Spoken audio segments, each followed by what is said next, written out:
కుంభం వారికి కనుక చూసుకున్నట్లయితే ప్రస్తుతం మీకు లగ్నంలో రాహు యొక్క సంచారం, రాశిలో సప్తమంలో కేతువు, ధనస్థానంలో డిఫరెంట్ ఎనర్జీస్ గల గ్రహాలు కలిసి ఉన్నాయి. అంటే శని, కుజుడు, రవి కలిసి ఉంటే ఆ రవి 14వ తేదీ వరకు వాటితో కలిసి ఉండి 14వ తేదీకి 3లోకి వెళ్ళిపోతాడు, మేషంలోకి. ఇక బుధుడు రాశిలో రాహువు బుధుడు ఉంటూ ఆ యొక్క రాహువు రెండో స్థానంలోకి వెళ్తాడు, ఆ యొక్క బుధుడు రెండో స్థానంలోకి వెళ్తాడు రాహువును వదిలి 11వ తేదీ నుంచి. మరి 5వ స్థానంలో గురువు, సప్తమంలో కేతువు. ఈ యొక్క గ్రహస్థితిని అనుసరించి చంద్రుడైతే నెలంతా తిరుగుతాడు.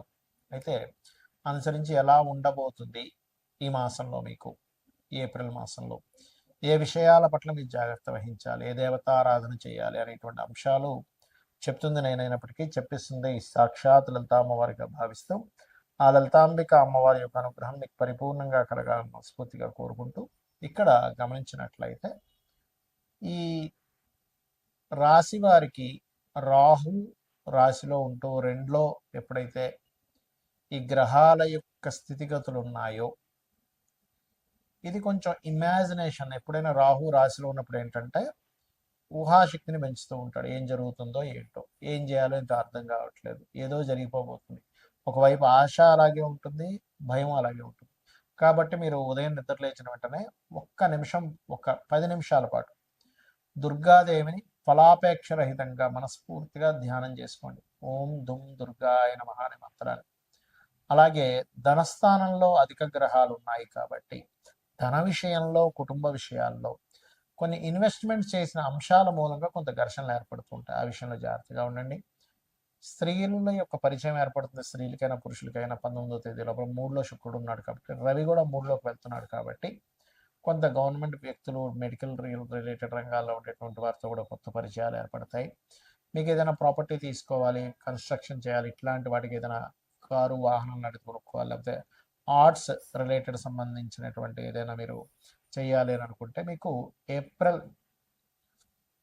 19 నుంచి అనుకూలత బాగుంది. ఈ శుక్రుడు 4వ స్థానంలోకి వెళ్తున్నాడు కాబట్టి కాస్త సంతానం విషయంలో అనుకూలత ఉంది, స్ట్రెస్ ఉంది పంచమంలో ఉండే గురువు వల్ల, ప్లస్ పంచమ స్థానం శని కుజ రవిల యొక్క ప్రభావం వల్ల. కాబట్టి ఐవీఎఫ్లో ఐఓఎల్ చేయించుకునేవారు కాస్త జాగ్రత్తగా ఉండాలి. వివాహ నిర్ణయాలు ఇప్పుడు తీసుకోకపోవడమే మంచిది, ఎందుకంటే రాహుకేతు లగ్న సప్తమాల్లో ఉంటూ ఈ ప్రభావం ఉంది కాబట్టి. కాకపోతే ఇంకా తప్పదు అని అనుకుంటే కనుక రవి రాహుకేతు గ్రహాల దగ్గర దీపారాధన చేయడము, మరియు అదేవిధంగా కాస్త గణపతి యొక్క ఆరాధన, దుర్గాదేవి యొక్క ఆరాధన చేసుకుంటూ మీరు ముందుకు వెళ్ళండి.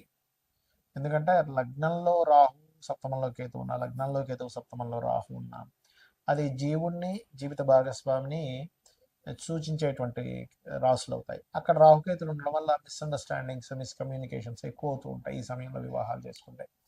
ఇక ఉద్యోగ అవకాశాలు అయితే బాగానే ఉంటాయి, డోంట్ వరీ.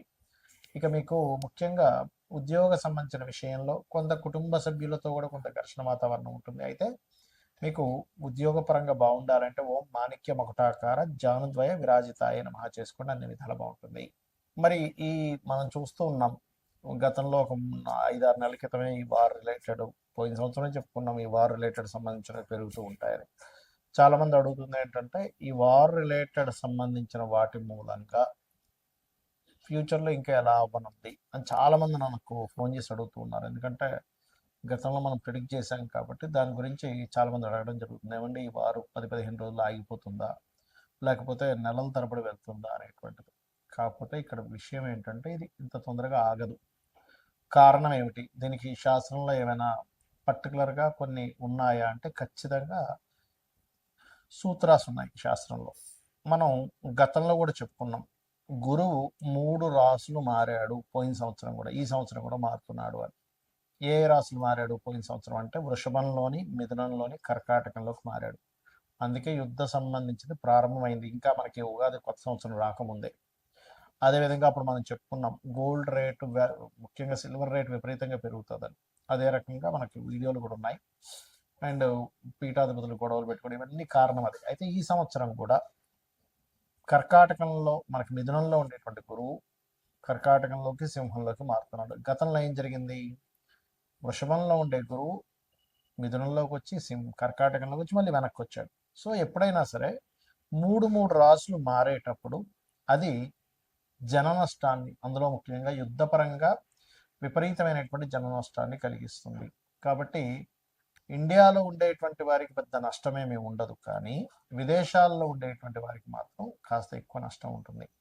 కాబట్టి ఇండియన్స్ ఎవరైనా విదేశాల్లో ఉన్నట్లయితే వారు కాస్త వీలైనంత మట్టుకు అక్కడ సేఫ్ జోన్స్లో ఉండడం మంచిది. ఇప్పుడు Saudi countries, Dubai countries, America పర్టికులర్గా, ఎందుకంటే ఇది న్యూక్లియర్ సంబంధించిన దాడులు. అంటే మనకి చూడండి, మనకి హిరోషిమా నాగసాకి మీద వేశారు అప్పుడు ఒకసారి. దానివల్ల ఏంటి, కొన్ని కోట్ల మంది, కొన్ని లక్షల మంది చనిపోయారు. అలా ఏంటంటే ఒక పెద్ద విస్ఫోటనలాగా జరిగేటువంటి బాంబ్స్ వేయడం కూడా జరుగుతుంది. ఒక దేశం అయితే కంప్లీట్గా, ఒకటి రెండు దేశాలు కంప్లీట్గా రూపాలు లేకుండా పోయేటువంటి స్థితి ఉంది ఇప్పుడు ఉండేటువంటి గ్రహస్థితి. ఇవన్నీ మనం ఎందుకు చెప్పుకుంటున్నాం అంటే, ముందు సామాన్య మానవుడికి ఏమీ జరగకూడదు. ఇలా జరగకుండా ఉండాలంటే మనల్ని రక్షించేది, నడిపించేది, మనల్ని తల్లిలా చూసుకునేటువంటిది అమ్మవారు. కాబట్టి రకరకాల దేశాల్లో ఉంటారు. చూడండి, మనం ఒక్కోసారి వింటూ ఉంటాం, ఏమంటే పెద్ద ఫ్లైట్ పడిపోయింది కానీ ఒక చిన్న పిల్లవాడు కాపాడబడ్డాడు అంటాం. ఒక్కోసారి చాలా పెద్ద షిప్ మునిగిపోయిందండి కానీ కొంతమంది ఎందుకు బయటపడ్డారంటే, ఎలా బయటపడ్డారంటే అది మిరాకిల్. మొన్న ఫ్లైట్ కూడా పడిపోతే చూడండి, ఒక అతను ఫ్రెష్గా స్నానం చేసుకొని వచ్చాడు, నడుచుకుంటూ వచ్చేసాడు. అదేంటంటే అంత పెద్ద పేలిపోయింది, మంటలు వచ్చాయంటే అదే లక్. ఇది ఒక్కొక్కసారి మనకు పుణ్యము వల్ల వస్తుంది. అంటే మనకు పూర్వజన్మలో ఎక్కడో పుణ్యం ఉంటే ఆ పుణ్యం మనల్ని అలా కాపాడుతుంది. మరి ఇప్పుడు ఉండేటువంటి దీంట్లో మీరు ఏం చేయాలంటే, రోజు చండీ వినండి, లేదా దుర్గా కవచం చదువుకోండి. చండీ వినడమైనా, చండీ పారాయణం చేయడమైనా, లేదా చండీ హోమాలు చేసుకోవడమైనా ఇంట్లో చేసుకోండి. దానివల్ల ఏమవుతుందంటే మీరు రక్షింపబడతారు. దేశాలు కొట్టుకోవడం వల్ల సామాన్య మానవుడు ఇబ్బంది పడకూడదు. కాబట్టి ఇది ఎలాంటి రక్షణ ఇస్తుంది? ఇప్పుడు మనకు చూడండి, కేవలం అదేదో బాంబు వచ్చి మన మీద పడేటువంటిది మాత్రమే కాకుండా, ఇప్పుడు ఉండేటువంటి సిచ్యువేషన్స్లో మనం గతంలో 1 month బ్యాక్ ఆల్రెడీ చెప్పుకున్నాం, కొంచెం ఫుడ్ రిలేటెడ్ సంబంధించిన విషయం మీద ఎఫెక్ట్ వస్తుంది ఇది ముందు అని. అదే రకంగా చూసుకుంటే గ్యాస్ సరిగ్గా అందకపోవడం. ఇప్పుడు నార్మల్గా ఎవరైతే వీళ్ళు కమర్షియల్ కాకుండా నాన్ కమర్షియల్ వాళ్ళకి వచ్చేస్తున్నాయి గ్యాసెస్, కానీ కమర్షియల్ వాళ్ళకి రావట్లే. తద్వారా హాస్టల్స్లో ఉండేటువంటి వారు, లేకపోతే హోటల్స్లో తినేటువంటి వారు, ప్రత్యేకంగా వాళ్ళు వండుకోరు, హోటల్నే ఆధారపడి ఉంటారు.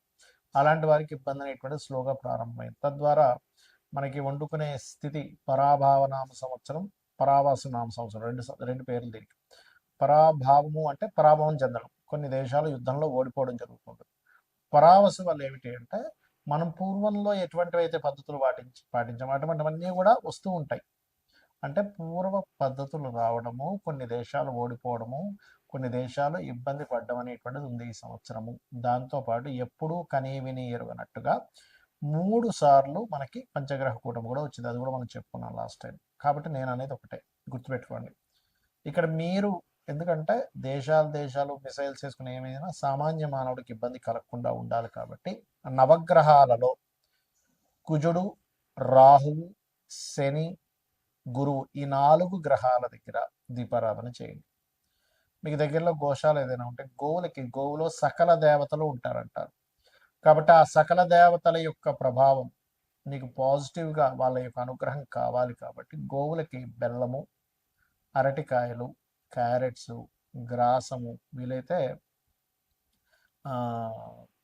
ఇవి తినిపించండి, సరిపోతుంది. గ్రాసం కూడా తినిపించవచ్చు, రైట్. గోధుమ రవ్వ కూడా తినిపించవచ్చు.